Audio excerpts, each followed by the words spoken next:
argamuusaaf maqaa hawaasa Oromoo magaalaa Las Vegaasiin kabaja jaalala guddaa isaaf qabnu ibsaa baga nagaan dhuftanii baga nagaan dhuftee waayilota kee wajjin jechuu barbaada. Ittaan sunaani hawaasi keenya hawaasi Oromoo magaalaa Las Vegas goota keenya kanaaf jaalala qabdan irraan kan kee kabaja qabdan irraan kan kee yeroo tasaan isin daangessin takaallaan dinaatu isin daangessin yeroo baay'ee teekstiidhaan isin dhiphisnee garuu xiiqii qabattanii xiiqiidha waan ta'eef bakka kanatti argamuu keessaniif kabaja guddaan isiniif qabaa baga nagaan dhuftan isin jechuu barbaada. Kaleessa balbala namaarra dhaabannee iyyaa turre har'a immoo barri jijjiiramee balbala keenyarra dhaabatanii iyyaa jiru. Kanarratti kan baay'ee na kolfisiise halkan guutuu na kolfisiisaa bulee jecha Jawaar Mohaammed jedhee tanasichee likfalaachoo hundee jedhe na beeksisaa jiru advertise gochaa jiru guddummaa Oromoo tokkummaa Oromoo labsaa jiru baga Waaqayyoo bara darbe sanarraa bara kanaan isin ga'ee baga gammaddan jechuu barbaada. Yeroo hundumaa diinni yeroo summii nutti darbatu nuuf maalidha? Xaa'oodha. Ijaa kanaafi diinni nurratti ka'uunsaa keessatti akka wal dhaggeeffannu, akka waliin taanu, akka wal qabannu, akka gara fuulduraatti ceenu nu godha waan ta'eef tokkummaa keenya jabeessa waan ta'eef hundumti keenya Jawaar qofa otoo hin taane Oromoon marti tokkummaa Oromoo irratti waa'ee gamtaa Oromoo ilaalchisee gahee keenya akka baanu dhaamsa godhaamaa haasaan har'a abbaa qabdi waan ta'eef goota keenyaanii baga aggaammii diinaarraa Rabbi si dabarsee kanaan si ga'e jechuu barbaada. Jireenya isaa nuuf laatee jira dhala qabdu dhala ofiirraa guyyaa tokko buluun ammam akka inni nama rakkisu ni beektu. Jawaar kunoo umurii 32 rifeensi isaallee arrii qofatee jaalala nuuf qabuuf ni gudditti argamee jira. Kabajamaa jaalatamaa Jawaar Mohaammed gara waltajjiitti dhufeera.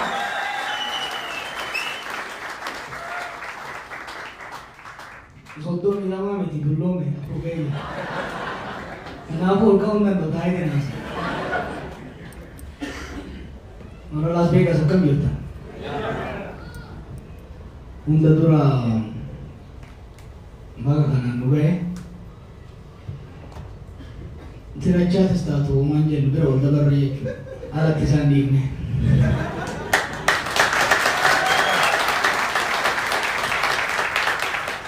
Sirreeffama alatti dhiifne biyya bilisoomsinee manatti galchine diidanii alatti hafan malee.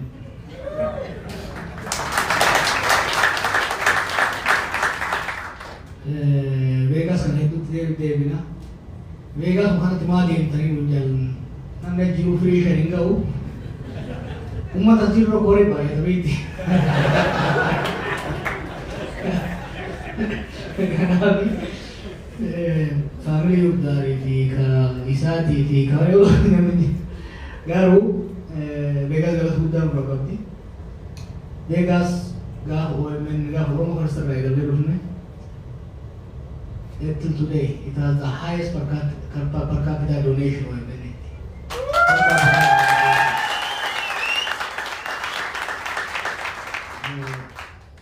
no gosh, I didn't know that. Buah bayi ke itu kes dah berlari aku tu kerja, damai aku tu kerja bama. Keles dah orang aku kata kasih apa sah, saya kasih tiap sah. Baru tu keles itu agar selalu urang deh sini Vegas, karena fi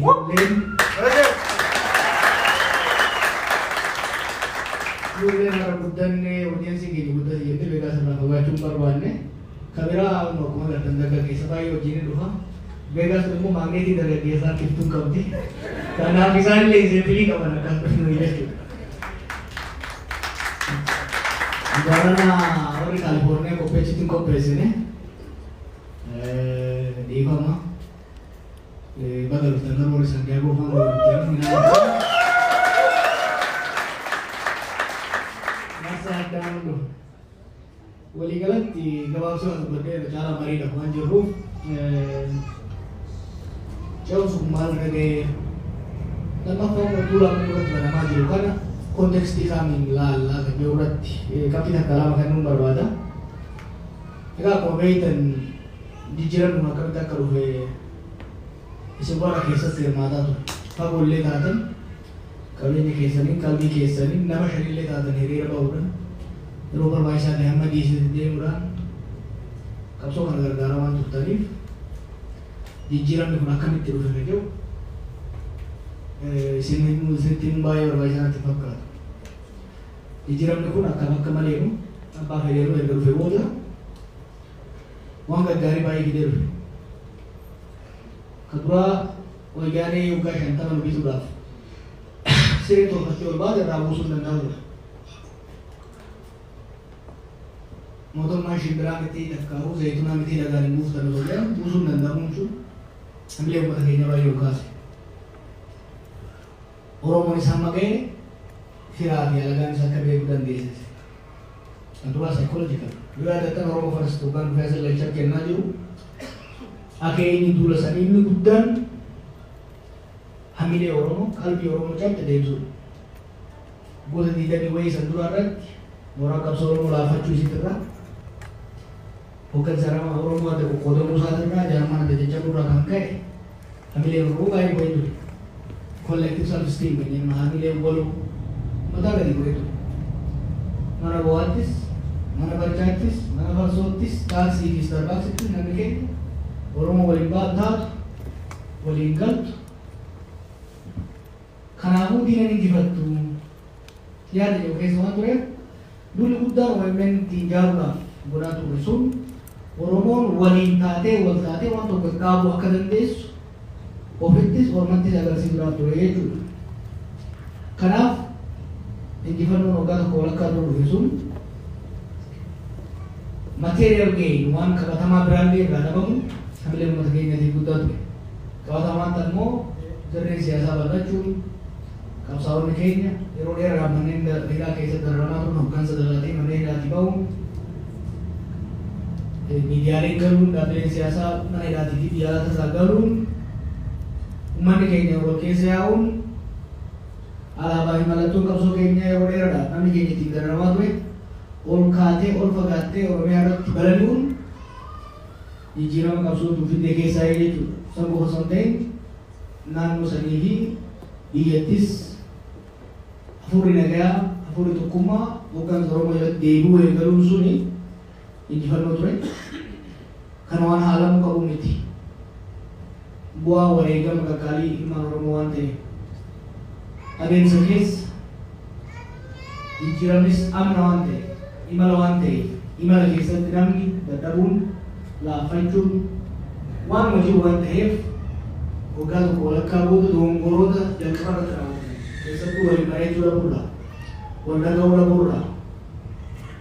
Qaama jijjiirama kanarratti murannoo qabu, fedhii qabu, gumaacha qabu, muuxannoo qabu bakka tokkotti walitti qabanii deemuu dhabuurraa yeroo ammaatitti jijjiiramni laaffachaa amma tokkos karaarraa maqaa humni jijjiiramaatis harcaa walharcaasaa sadarkaa dhufeerra jirra. Kuni sadarkaa yaachisaa irra waan tureef bifa haaraan motora kaasuun barbaachisaa ta'e argame jechuudha. Jijjiirama wareegamni guddaan itti dabalame kana, qabdii guddaan itti dabalame kana lafa deebisuu waan hin malleef.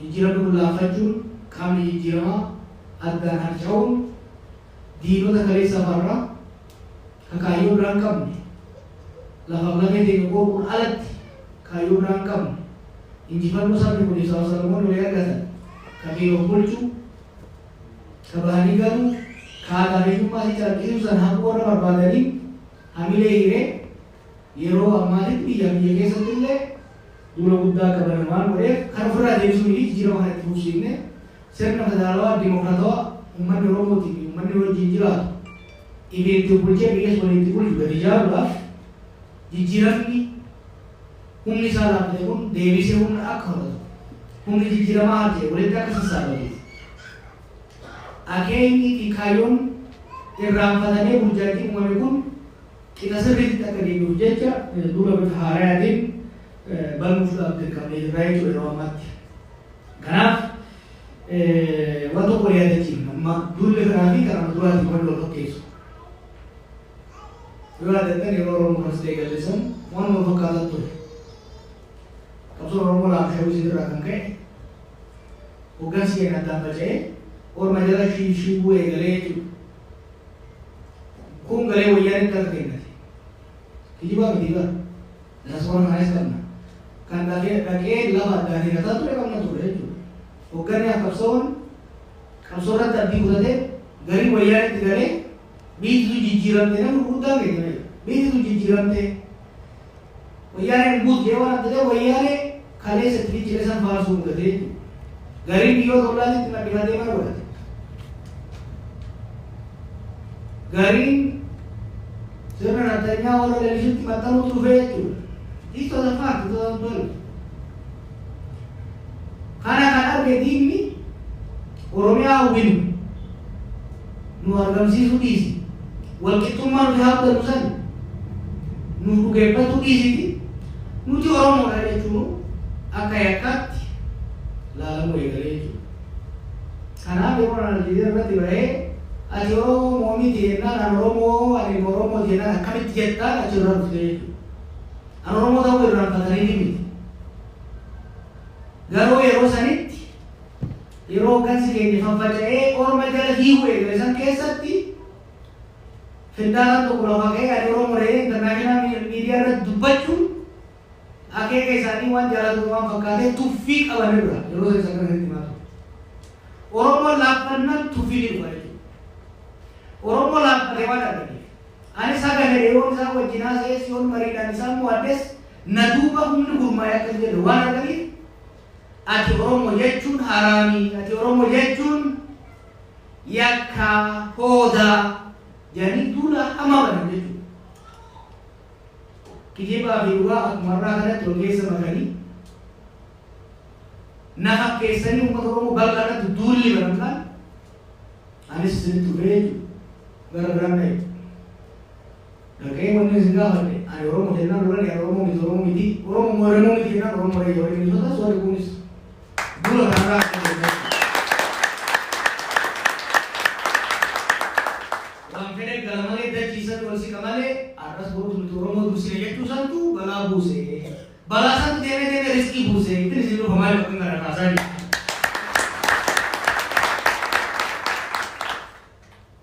Yeroo sanitti akkuma ammaa kanaan yoo barbaadan duula amantaa fakkeessanii, yoo barbaadan duula naannoo fakkeessanii, yoo akka barbaadan sabaa sablammiidhaan walitti buusuudhaaf biyya keessa warra wayyaane biyya alaatti hanqaatonni Natanyaa duula badhaadhuu bananii turan. Duula maqaa balleessaa guddaa uffatan. Duula muraatti kan akkam boone. Teennee arraba dheeranii qaba wajjin.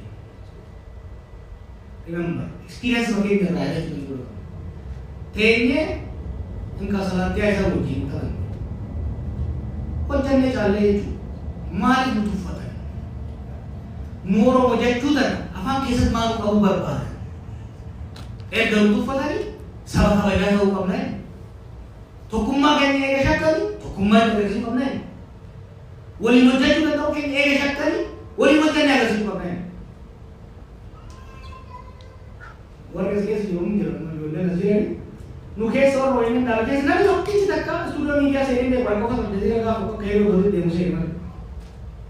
Walgenya, wani jadi tu cala itu umat agak hamil itu usaha itu media wan teh, nulle media tak benar isani wal kitan deh, kiji bayi isani arba berkau kana, duga deh ni hang umat haki gitu deh, tak mungkin deh ramu deh, kan jadi.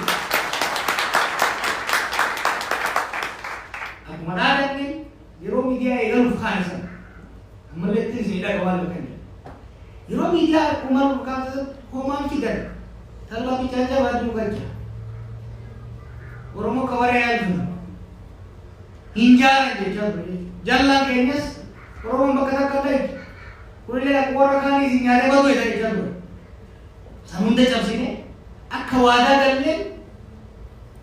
Les orang mau orang tua kijibah jalan bisa masuk dan gini.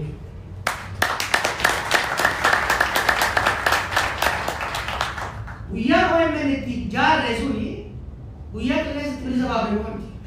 ويا ميديا تجار القوان significance إنسان على ميديا itu كفاية يروح يلعب أوف تفاح شو فرمان تفاهم موبايل وبوسي في مكان نبوس عن كيسة دبره توكما بيالات أمريكا كابات أوروبا أستراليا even بيوت أربعة كم كيسة يوكيسة نامي كيني ولي دولة ولي بيرمته ولي تيمو هذا ميديا جاب مساسوني أكدا أدا بودا تكوغار بودا تكورا يوري دي بيجور بازري هميله أمة كينيا كاسو دلله يروز أنا بتكلم نزاتي كليس أورميا بريزون سيني كاي تيامو أمة أورمو بيجون ده كي كيسة بريزون سوري نجاني يورا كاسو وقع بريد كله دار بريشادني ميديا كلام تكو يعني جبادري يعني ميديا كاسل مارच तो बनने अप्रैल दीजिए भी बोलने ना बोलो ये नमस्ते पुराने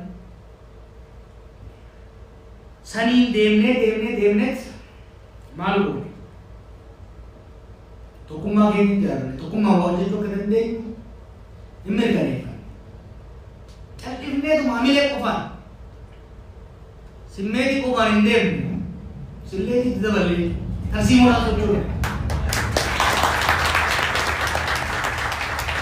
दूसरा मीडिया तीव्र diaspora सोची हवासा बीएकेसा social movement grassroots movement वलित इंडेशनल social media की social movement होती है उन्हें movement की बुद्धा सोची बुद्धा उन्हें देता में दूर होगा इधर लूँ तो यार कौन थी वो क्या रहेगी नो दिवाली को करो निशानी अब मुझे वो यार ने सही ويعني كون الملك بوجي ليه جاي يدرس فيه ده بيت نوتي دولات ورومان في ده كمالي ده يملك ورومان كمالي يملك دعاء تفودا خراج تفودا وني تفوجيو دعاء تانكين دور بيجا بيجا هذا تمدين وفي تسام مكانه غاندي ماليا فرز إغنوري dan bekasi dan iwin मुअल्लिफ वैयाने इंसान गोफ्ता यानी अमरनी उबरत इबादत है सन कुफिल ने भी ये इथियोपिया जब तुझे बिली सबाब ने क्या मैं कहना वाक करते सेना में दिखले सरे so all recorded this revolution has been televised भी ये इथियोपिया जब बिली सबाब ने बोल सा है नहीं पता नहीं कितने क्या कर रहा था देश में ये चू वो रारो चू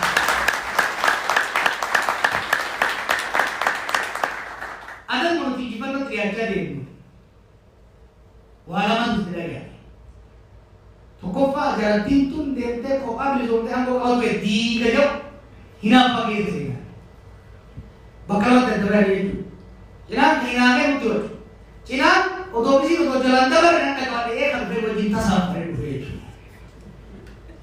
Akasi nabai saya pak makhluk tiga cine, cine tiga jangan boleh.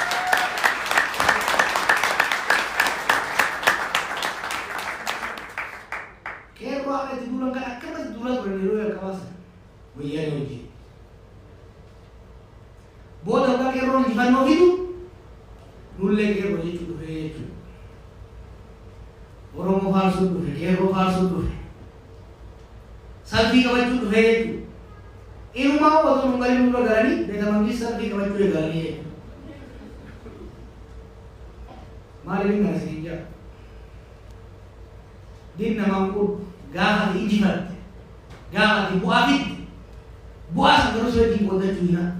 Indi haramun buat nulle nutu timada nutu tukuhe nutu tucabe akka sama dese tarantena jenne ufi bisomne isan rumah kayak tadi ufi naga kene isan oleh tadi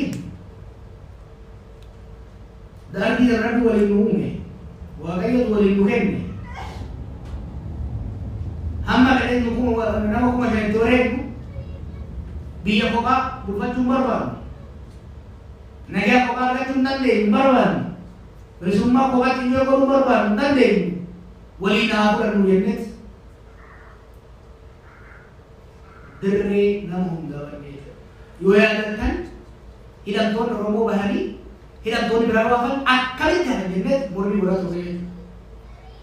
Warra sun akkamitti hafanii hidhamaan siyaasaa kamiyyuu Oromoo kana hundi ba'uu qaba. Kana goone ittiin gaabbine. Maaliif abboonni keenya waggaa 50 sugaa kan ufi bilisoomsine uummata kan garummaatti dhiibbata akka gabaabsine jedhe. Ufi bilisoomne naannoo bilisummaaf nageenyi keessa jiru jaarra. Akeeka jedhuun kan qabsoofne abboonni keenya kaasan qabsaa. Abboota keenyarraa qabsoo yeroodhaan dhugaa qabsoo keenya dhaalee dhugaa qabannee deemne biyya saniif naannoo sanitti jijjiirama fiduu dandeenye jechuudha. Jijjiirama san ittiin fayyadamanii nu galateeffachuun hafee nu garagalchuudhaaf shira ta'uu eegalan jechuudha. Jijjiirama qeerroon 5,000 osoo isaan kolfan osoo isaan homaan fidan jedhan mamgaara isa gaafas jecha turan wayyaanii diitan san hunda irra dabaree jijjiirama dhufisan itti fayyadamanii laman bulle jechuu Oromoodhaatti duula waggaa eegalan keessattuu dogongora waggaa jijjiiramaa godhuun fuula itti kennuurraa kan ka'e akeekaaf kaayyoo uummanni keenya irratti qabsaa'aa ture naareetiif qabsoon waggaa shantamaaf jaarratte irraa ka'uudhaan irraa maquudhaan isaan sheellaqachuun humni tun sheellaqachuun jaalatu yoo sheellaqatti nageenya osoo ta'e sodaatteetti fakkaata jechuudha. Fuula itti agarsiisuun sun akka laafinaatti waan laaluuf humni jijjiiramaa adda qoodamuu laaffachuun waan nu saaxileef jecha akkuma gaafa Oromoo Falisxiisanitti duula xiixa biyya keessa jiraatu deemtu baranii jiranii jechuudha. Durriyyee gurmeessanii hidhachiisanii magaalota keenya keessa bobbaasuudhaan uummata nagaan hiriira banii ajjeesisuudhaan fichisiisuudhaan deebi'anii Oromoo maqaa balleessuudhaaf biyya san keessatti Oromoon qabsaa'ee jijjiirama yoo fides erga jijjiirama guddubees lakkoofsi guddaan Oromoo kan ture eenyu jijjiirama guddu kuma sadan ta'u kan ture Oromoo mana hidhaa keessa kan jedhamtu Oromoo gaafa baa'u kan nama hedduu hidhame keessa hundi bahee Oromoo gosoota sanuu ta'ee osoo jiru du'aa osoo jiru hidhamaa osoo jiru maqaa balleessaan bulli guddaan irratti godhamaa jira jechuudha. Kanaaf we went back to the drawing board. Erga tuffatamne sababni tuffatamuun keenya orma jala fiiguu saba ofii wallaalanii saba ofii ulfeessuun hafee saba ofii macaasanii alaga jala fiiguu salphina waan namatti fiiguuf saba keenya deebiin akka kaleessatti takka goonee jaarree humna itti cimsinee gara fuuldura deemnee jijjiirama kana bakkaan gahuu qabna jennee kaanee jirra jechuudha.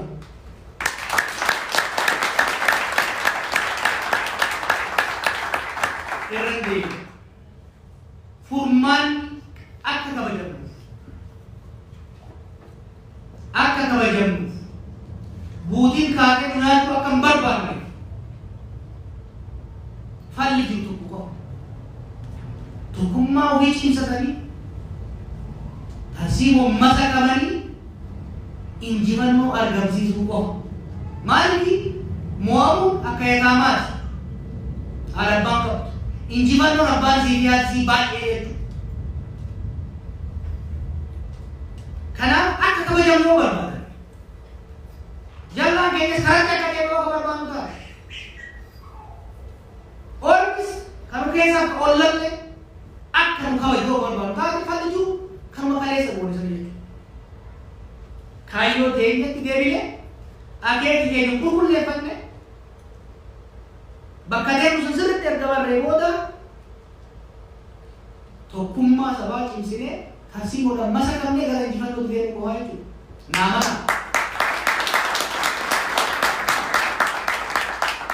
Naamana warri har'a alaawwachuu kun gaafa injifannoo cimsaa deemu hundi as keessa dhufa. Hundi isaa akkasuma ta'etti gaafa biyyi lamaa asuma tokkichi galma alatti hafee namni alatti hajira gaafa ijibannoo tokkicha alatti nafa gaafa ati laaffattee dhagaa si dara gaafa kan dhufe keessaa hin qabayeetu shakakkeellee taasisuu hojiin irra kaa'ee jechuudha. Kanaaf duulli itti aanu duula filannoo itti aanuti. Filannoo as deemu kana keessatti hirmaachuu qaba. Maaliif hirmaachuu qaba? Akeenyi qabsoo keenya biyya keenya irratti mirga abbaa biyyummaa guutuu qabaachuu. Mirgi abbaa biyyummaa maali? Mirgi abbaa biyyummaa hiree ofii murteeffannaadhaan deebiin jennee uummanni keenya ittiin qabsaa ture maali? Tokkoffaa qa'ee ofii irratti eenyummaa ofiitiin kabajamu tuffatamuu dhabu uguramuu dhabu. Kan lammataa qabeenya rabbi namaa kenne irratti kan lafa keessa ardii gubbaa samii keessa irratti alagaan dhufee osoo nyaatu ati hagabdee hammachuu osoo hin taane ati ofii qottee orma qallabuu osoo hin taane dalagattee kiyyummaa keessa ittiin bahu kana hunda beekuudhaaf ammoo nageenyi waan barbaachisaa ta'e si jidduu tollaa keetii wajjin nagee qabaachuu sadeen kana kan mataa guutuu yoo jedhu immoo mootummaa mataa ofii fidachuu danda'udha jechuudha. Kanaaf qabsoo amma dura booneen sirna abbaa irra fuudhaa kuffannee jira. Haa haphatu haa tolu ilmaan Oromoo masaraa Minilik kasummiin ittiin nutti faca'aa ture san keessa ol galanii jiranii jechuudha. Haa guddatu haa xiqqaatu dhaabbileen keenya miidiyaaleen keenya biyya keessatti uummata ofii tajaajiluu eegalanii jiran jechuudha. Kan itti aanu jijjiirama dhufe kana lafa qabsiisu bilisummaa dhugaa gochuudha jechuudha. Bilisummaa dhugaa jechuun kan nagaa qabu, kan misooma qabu, kan mootummaa uummanni filatee jiraatu jechuudha. Filannoo itti aanu kan keessatti tokko yeroo duraatiif waggaa 250 haasa'e keessatti gadaa cabeas yeroo duraatiif uummanni keenya mootummaa takkaa'u hoggana naa ta'ee qubaan filate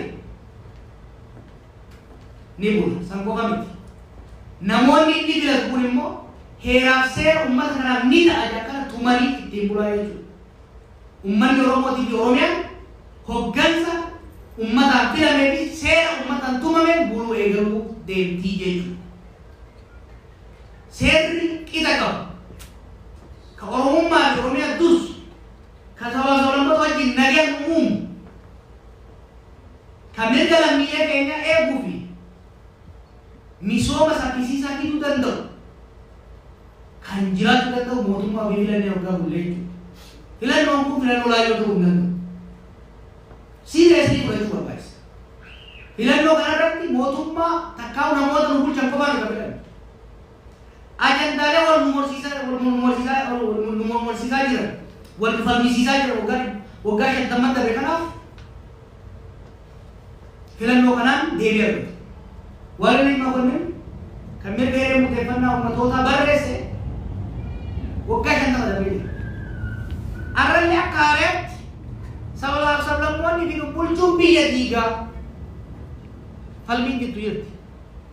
Falmiin sun amma deebii argachaa deemti. Arra takka argattee jirti. Uummanni obboleeyyan keenya uummanni Sidaama falmaa guddaa godhe waggaa 50 wajjin qabsaa'e. Waggaa tokko walakkaa kan qabsoo nagayaa godhe qarree yoo ta'u shirri itti godhamee namni isaanii 60 wareegame uftuu balleeffame tokkummaa isaa cimsate guyyaa irraa sagalee isaa kennate naannoo ta'uu isaa labsate jechuudha. Kun hin jibanne.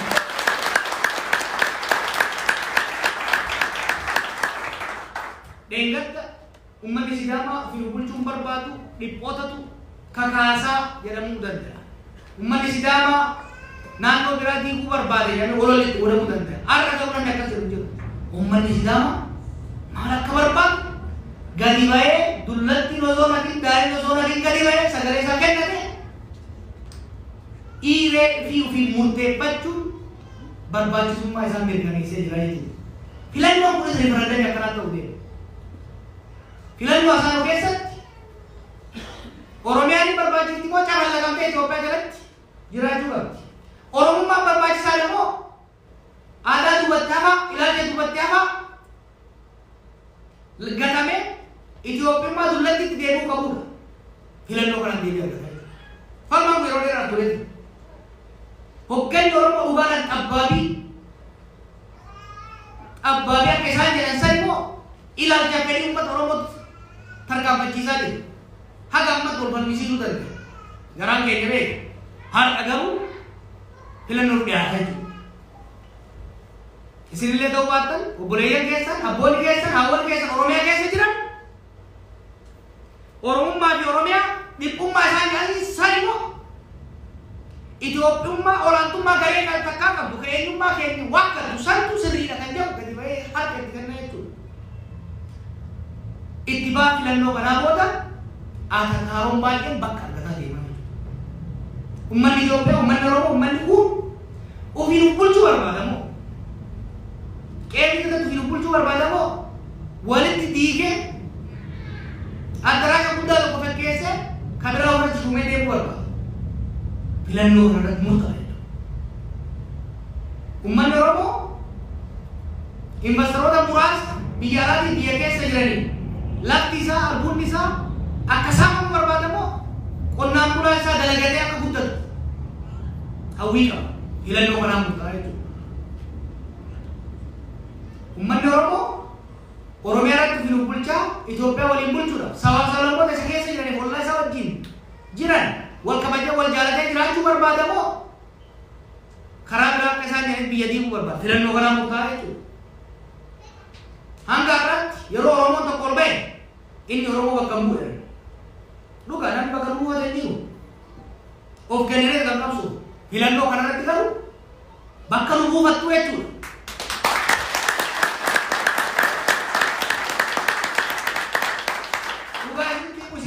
Dhugaa keessan beeynus yeroo odi gadi baanee orma arraba dheeraa kan amaa wajjin hoggaa wal falmisu xiqqoo burrichaati. Uummanni Oromoo dhugamaana waan jedhu kan nurraa fudhatee deemaa jira moo hin jiru xiqqoo burrachuun jirti jechuudha. Haga irraa of kennineet isin hoogganaa turre. Filannoo itti aanu booda immoo harka nu kennitaniin nu duuba dhaabattanii isin hooggannaa jechuudha.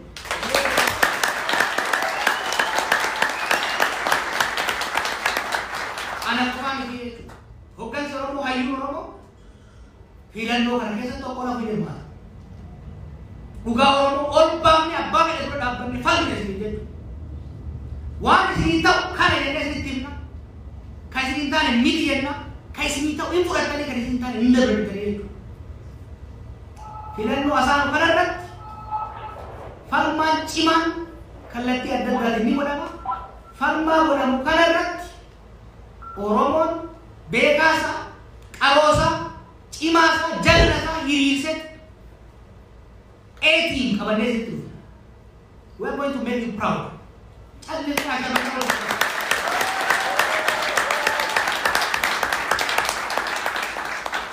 Abbaa garaa mara walitti sassaabnee dhufnu jechuudha. Nama qabsoodhaan laalamee hojiidhaan mala.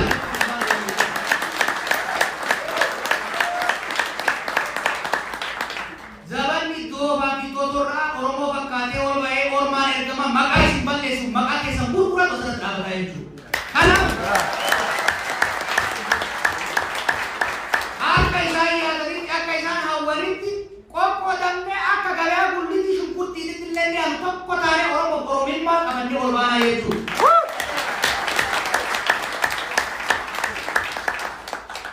Hindi yaadu. Oromiyaa irratti mootummaa Oromoo fakkaatu ni jaalatu. Sadarkaa federal Oromiyaa walitti miti. Ni waan inni fannoo kana guutuu Itoophiyaa ni waan. Hands down waan jechuudha. Tarsiimoo lafaa kana. Uummata kaayyoo nu wal fakkaata qabu. Kabiin of bulchuu barbaadu. Itoophiyaan immoo nu wajjin bulchuu barbaadu. Kan nu bulchuu barbaadu miti. Kan illee isarratti bulchuu barbaadu miti. Kan nu wajjin wal ta'ee utubuu barbaadu wajjin filannootti seenaa jirra jechuudha. Naannolee hunda keessatti humnoota sirna federaalaatti amanan, humnoota eenyummaa sabootaatti amanan, humnoota mirga sabootaatti amananii harka wal qabatee filannoo kanatti seenaa jechuudha. Filannoo kana keessatti immoo injifannoodhaan goolamnee paarlaamaa uummata Itoophiyaadhaa fakkaatu. Kanaafuu miseensi paarlaamaa tokko waa sadii amanamaa ta'uu qabaa seerri mootummaa Itoophiyaa. Tokkoffaa sammuu isaatiif. Sammuu isaatiif garaa isaatiif miti kan yaadadhaa. Sammuu isaatiif miseensi paarlaamaa. Lammaffaa ummata isa filate ummata aanaa saniitiif jechuudha. Kan gubbaa isa shuuban miti. Sadaffaa heera mootummaatiif. Namoota akkasii filannaa jechuudha. Har'a osoo namoota sammuu isaaniitiin bulan ummata isaan filateen bakka bu'anii ummata isaan bulatan tajaajilan heera mootummaatti amanu osoo qabaanne paarlaamaa keessa nama 80 qabaanne wallagatti hoggaa namni dhumu gujii afaan isaa qadaadateen taa'u ture jechuudha. Gadi ba'ee falma. Osoo paarlaamaa keessa ummata namoota sammuu isaaniitti amanan namoota heera mootummaatti amananii ummata isaaniitiin dhugaadhaan dubbatan qabaanne ololli guddaan kun saba Oromoo irratti kijibni guddaan kun hoggaa duramu afaan qabatanii qallisanii taa'an ture jechuudha. Paarlaamaa irratti ol ka'anii dhugaa Oromoo haqa Oromoo falmatu turanii jechuudha. Yeroon warra garaa ofiitii bulu yeroon warra gooftaa ofiitii bulu yeroon warra heera mootummaa dhiisee aangoo mootummaa sodaatee buluun Oromiyaa fi Itoophiyaa itti bultu caamsaa itti aanu kana booda ni raawwataa jechuudha. Uummanni eenyuudha? Oromiyaa keessatti illee wal dorgommii cimaa paartiilee gidduutti goota. Sadarkaa Itoophiyaatti illee nama dhiyeessinuunis propoozaala dhiyeessinuunis cimina guddaa agarsiifnee injifannoodhaan keessaa baanaa jechuudha. Sanboota Oromiyaattis mootummaa uummataa Itoophiyaattis mootummaa sabaaf sablammootaa inni ijaarraa jechuudha. Sanboota heera mootummaa kana referendamii qabeenya. Homa jedhanii miti keewwan 39 haa ta'u jedhanii hiikaa uummata Itoophiyaan ni gaafanne. Sirna pirezidaantii ijaaruu warri hin barbaanne jiran hin barbaadan hin keenya jechuudha seera. Naannolee 9 taatee 10 keessa naannoleen 7 kun ni kaa'ee yoo ni ka'a. Kun hin kaa'u yoo jedhan hin ka'u. Naannolee 7 qofatti naannolee hunda keessatti mo'achuudhaaf karoora qabnaa jechuudha. Sanboota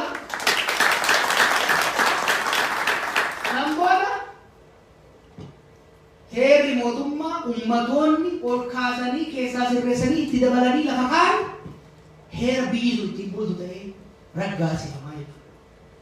Imaammanni diinagdee uummata sanii ni ta'a jennee dhiyeessinu yookaan mo'atu taate imaammata diinagdee biyyattii ta'ee raggaasifamaa hojiitti oolaa hiyyummaa keessaa baasaa jechuudha. Sanii miti akkuma jedhamu wanni isin deemtan kun dhubbummaadhaa gosummaadhaa duubatti hafummaadhaa zamana wajjin hin deemu yoo kajattan taate isin isaanii miti isin uummanni sagalee kennitanii isaanii sagalee kennitanii nun nagaatti mul'attanii afaan keenya qabannee kun nagadatti kun barnoota galla jechuudha. Kanaaf filannoo itti aanu kana keessatti akkuma amma dura godhaa turre dura amma eegalu kanaaf dura uummata keenya dammaqsu dura uummata keenya jaaru dura uummata keenya akeekaaf tarsiimoo qabsoo kana barsiisu cimsinee itti deemu. Filannoo booda mootummaa uummata hundaaf ta'u kan nuuf ta'u jaara. Mootummaan jaaru immoo kabbaa mo'atee qofaati. Abbaan fedhe paartiin tokko 50 mo'atee 60 mo'atee kophaasaa fudhatee hin deemu. Oromoon kophaasaa hin nyaatu jechuudha. Abbaan ooluu nama tokko sirriitti oltee kabiraa buraannoo nyaate ollaa kophaa nyaate kun agabuun kun mootummaa Oromoo Oromiyaa fakkaattu hin jaarraa jechuudha. Mootummaa Itoophiyaa fi Itoophiyaa fakkaattu hin jaarraa jechuudha. Nutti qoosamuun ni dhaabata sanboota. Sanboota sirna federaalawaa dimokiraatawaa ummatoonni Itoophiyaa fedhii isaaniitiin jaarratan gadi dhaabna. Dimokiraasii sirnaan utubame. Ka olaantummaan heeraaf seera keessatti mirkanaa'e. Heeraaf seera hoggaa jennu immoo ka gaashii abaluun gubbatti barreesse osoo hin ta'in ka bakka bu'oonni keessan jalaa ol jaaran tuman keessa jiru jalatti buluu eegalla jechuudha. Sirriitti immoo gaafa filannoo kana mo'anne gaafa mootummaa ummatootaa gadi dhaabne gaafa heeraaf seera falmaan mariin guddaan irratti godhamee caalmaa sagaleetiin raggaasifame lafa tumne nageenya waaraa naannoo keenya Itoophiyaa keessatti fidne warri har'aa alaanuu arrabsu kunuun akkuma kaleessa gaafa biyyi lammaan dhufan salphii qabatanii isin dura tasallafanii isin dura tasallafu jechuudha. Shakkii tokko hin jiru jechuudha.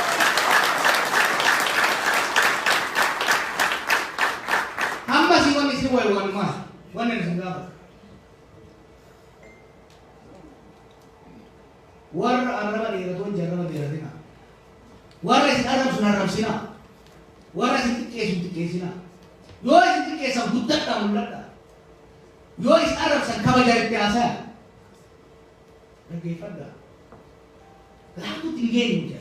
Qoosaa fakkaachuu dandeessanii. Ilma namaa gabbaraata. Lafee namaa qabannee akka masalaatti qorree as geenye. Dhiiga obboleeyyan keenya akka bishaanitti deemnee as geenye jechuudha. Obboleeyyan keenya kumaatamaan kan weeraree. Ubii bilisoomnee orma gabroomsuu miti. Ubii mana ho'aa keessatti walgahii godhachaa kan warra keessaa nu qormu ari'uuf miti. Cunqurfamu, moggaafamu, dhiibamu maal akka ta'e beekne. Saba tokko dhiibuu qabna. Oromiyaa keessa hawaasa lammii hundi jiraata. Chaayinaa fi Hindillee dabalatee jiraata jechuudha. Namni biyya keenya keessa jiraatu lammii keenya, obboleeyyan keenya. Takkaanu saba nu keessa jiru wajjin takka rakkoo qabaanee hin beekne. Miskiina wajjin dalagatu wajjin.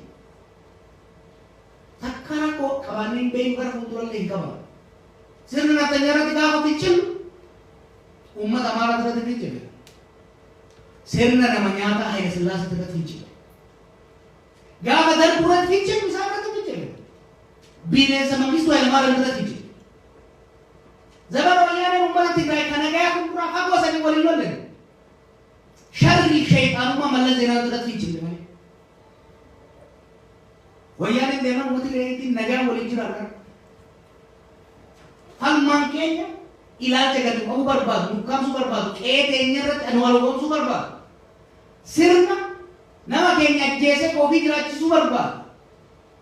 Sirna nama keenya hiyyoomsee ofii duroomuu barbaadu irratti falmanne malee sabaaf sablamni nu keessa hin jiraatin jedhe gara fuuldurallee haaruuf. Dachii ka'uu Rabbi. Waliin jiran nu geessinne. Kun biyya kanaa dhufnee jiraannaa miti. Nu geessi. Wanni nuun fudhanne garuu qe'ee teenya irratti, malkaa teenya irratti, muka keenya irratti nu ashkara taanee kan biraa gooftaa ta'uu hin danda'u. Kana kanatti fallu. Biyya alaa kanatti baay'ee barbaachisaa shoorri yoo miidiyaa shoorri daasporaa keenya kan inni as dhufe maallaqaa fi kan inni as dhufe filannoo kanatti waan deemuuf. Filannoo kanatti immoo humna guutuudhaan waan deemuuf. Filannoo kana waan mo'annu akka mo'annu waan beekaniif karaa ittiin isaan nu sakaalan kan biraatii miti. Taphaan baay'ee isaan jaalatu. Sirriitti. Tarsiimoodhaan isaan jaalatu. Dhugaan isaan jaalatu akka jedha. Murannoon isaan jaalatu lama jedha. Hojiin isaan jaalatu sadii jedha. Tarsiimoodhaan isaan jaalatu immoo annan beekan. Fair game keessatti waan hin beekne. Warri kubbaa miilaa taphatan beekanii. Fair play waan hin barbaanne taphatti seennee taphaan mo'atamu waan hin barbaanne isaan. Taphni sun akka jeeqamu barbaadan jechuudha. Takka tifoota walitti naqanii takka akkuma Awuroopaatti godhan kana nama wayii qullaa gadi dirree keessa ari'anii takka taphataa walitti naqanii mo'achuu barbaadan. Tapha keessatti maal godhama taphataan sanatti gaafa gool itti galu hedduu yoo qabuu dadhabe karaa waatti seenee miila cabsaa jechuudha. Yaaliin ajjechaa irratti qorees kanuma biraatii miti. Geemitti waan seenaa jiru dorgommii sana akka mo'annu waan beekaniif maaliif hojii agarsiifnee waan jirru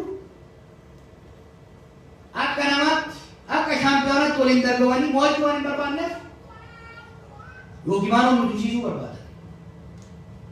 Maanoo yoo dadhaban xarabaan lafaan ta'uu barbaadanii jechuudha. Ka xarabaa irraa utaan garabtuu barbaada. Ka maanoo nuti tuqee argina. Nuyi maanoo nuyi uummata irra qabina. Akka duuba kaa inni dhiiga bubbaa rakkoo hin qabu. Isin garuu maanoo nuti tuqina akkamitti? Jeequmsi sabummaa Oromiyaa keessatti isaan yaalaa jiran kun ololli amantii wal qabsiisanii isaan deemu heddan kuni Waldorgommii kanatti akkan seenne yoo danda'ame waldorgommii kun akkam barbaadan filannoon kun jeequmsi uumame odoo kubbaa jeeqamu yoo danda'ame jeeqanii jeequmsa san keessa Oromoo balleessanii forfeen mo'achuu barbaadan.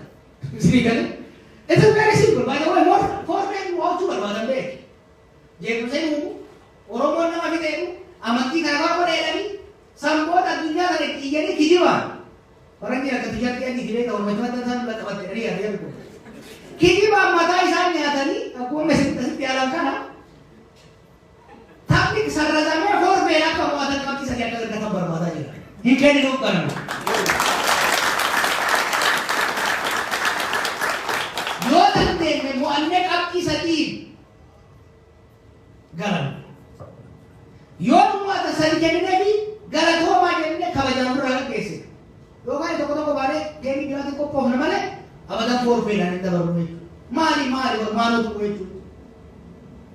Isaan har'a Oromootti boonu guyyaa afuraffaa jaarraa ugaala kana deemu. Arraba fokkisa xuraawaa isin arrabsaa jira yookaan isin seentan. Waan namaaf waan ani isin boonu beektu tokko faltanii bira darbaa jirta. Problem.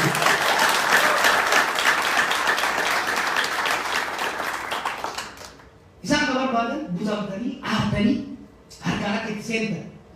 Arraba fokkataa akka isaan akka arrabsitan. Kana keessa tokkoffaa sagantaan kun akka lammaffaa ololli isaanii Oromoon nama hin jedhan sun asitti ijaan faranjiitti agarsiisuu barbaada. Hubadda Adaamatti waan isin godhan kana godhanii waan biraati miti.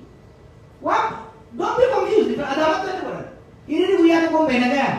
Adaamatti bakka biraattis guyyaa lammata ulee qabatanii dhagaa qabatanii arraba dheereffatanii nama nagaa ammaa itti tuulan. Dargaggeessa irraa deebiin mormii sun sotoon eeggannu soo karoorsanuu waan beeku. Ummata keenya walitti bu'anii ummata keenya ofii fixanii ofii iyyuutti seenanii jechuudha.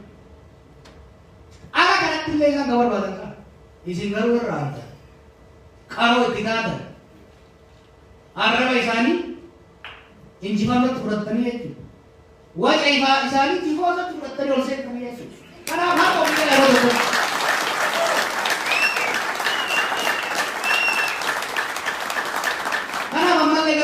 Ni deemna.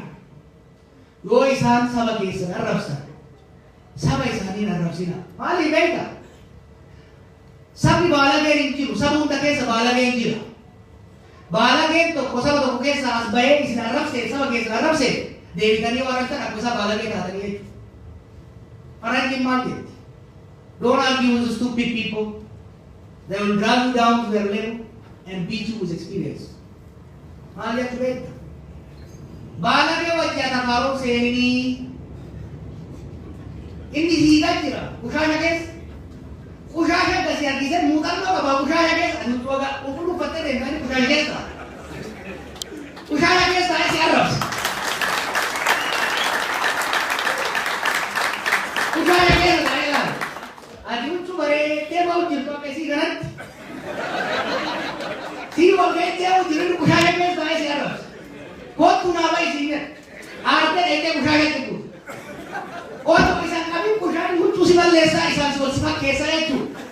Inni ofii kushaasha silaa waan ramiidha hin jiru sii ka kushaasha balleessee ganaa laawundarii biraatiif musa mudatu jechuudha.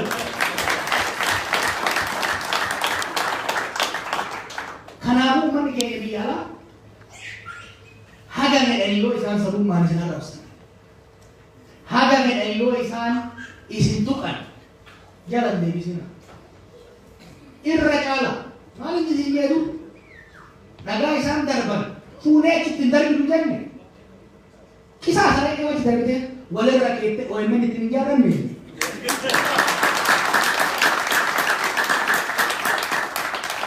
Ammallee dhagaa isaan ol darban walirra nuukaaya Oromiyaa ittiin ijaarreef Itoophiyaa sabab sablammoota taatu ittiin ijaarreef mootummaa uummataa kennet heera mootummaa uummataa kennet ofii itti galle isaanillee kootaan dhaabatan itti galaa jennaan jechuudha.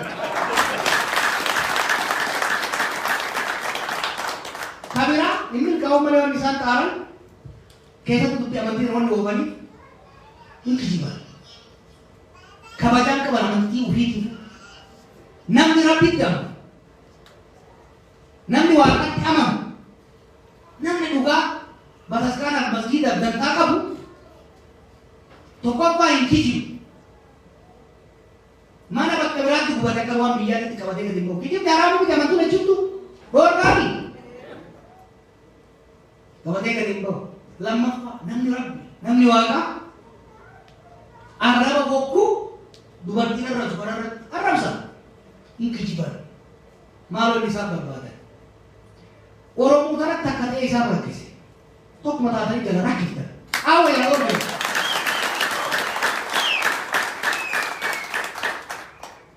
amma hiree bokkoraa jiru jechuudha yoo amantii dhaydhee amantii tuttuyi oromoo tana kiristaana islaamatti maal daddabaafne dha wanti isaan hin beekne tokkummaan oromoo shillaraan hin jaaramne tokkummaan oromoo seenaa kijibaa kuma sadii irratti hin jaaramne tokkummaan oromoo qilleensarratti hin jaaramne tokkummaan oromoo dhiigaan jaarame magarsa bariifaatu jaarame taaddasaa birruufaatu gaama dheeratti sangaa tokko galanii islaamaa kiristaana nyaachisan jaarame magarsaa bariifaan Somaaliyaa hogga deeman warri islaamaa kamana baya lubbuun jiraatanii warri kiristaanaa garas baay'anii nu hundi oromoo islaamaa kiristaanaa miti nu hundi oromoo jedhanii wareegaman jaalani tokkummaan oromoo gaafa dhaloonni kee dhaloonni qubee qeerroon barana lafti sabbataatii jedhee mooyyalirra beegirra cinaaksanirraa tokkummaan ka'ee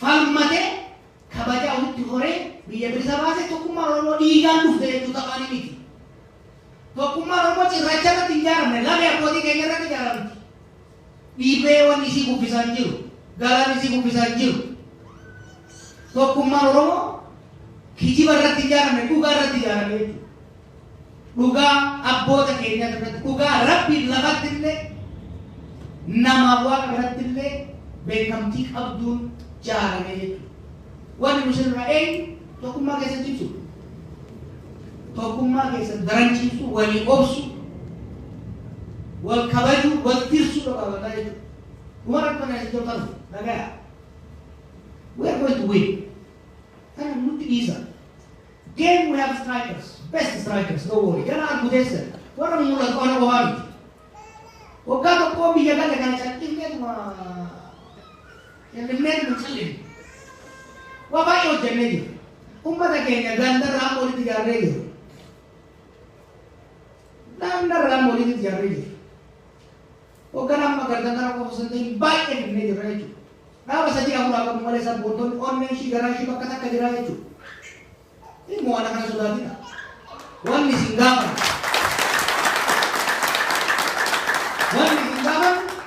tokkummaa keessan cimsa kabajaa wal dandeettii sabaaf sablammoota wajjin qabdan cimsa waan dandeessan dhaabbilee siyaasaa hogganoota keessan bira dhaabadhaa gargaara kana hanga nu gootanitti akkuma kaleessa dhaadannee bakka tokko geenyetti ammallee filannoo kana mo'anne mootummaa Oromoo Oromiyaa mootummaa sabaaf sablammoota Itoophiyaa gadi ijaarree bilisummaa argamsiifne san dimokiraasiidhaan utubne warra nu jaalatu kan jibbus affeerree nagayaa fi bilisummaadhaan sabaaf sablammoota wajjin jiraannan isin jaa galatoomaa.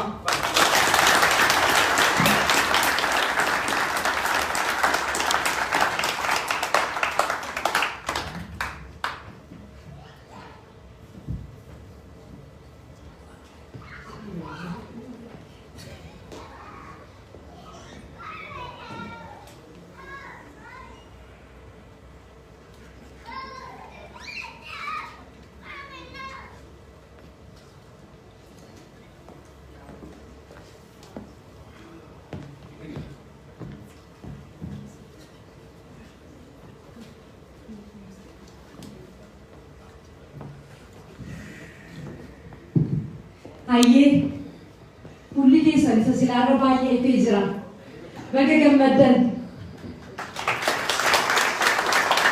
Jawaariin maal jettuun ana deebii harka rukutaa fi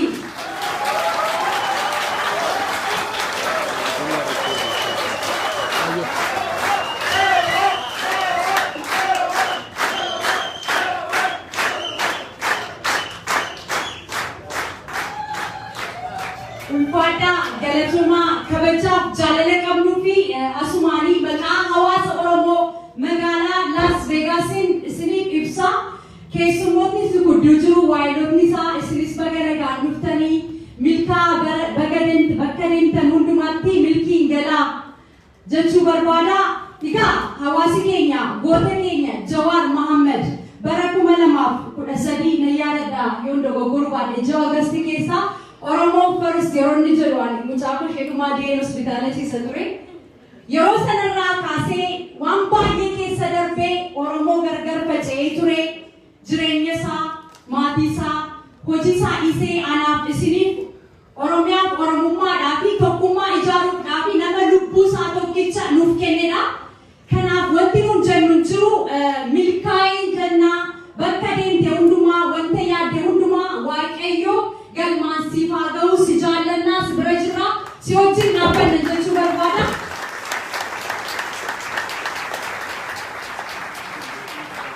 Egaa Oromoon aadaa keenya ta'ee jarri kun nu wajjiniin nun hawaasa guddaa taanee miti garuu hawaasa Oromoo magaalaa Las Vegas jedhanii yeroo dhufanii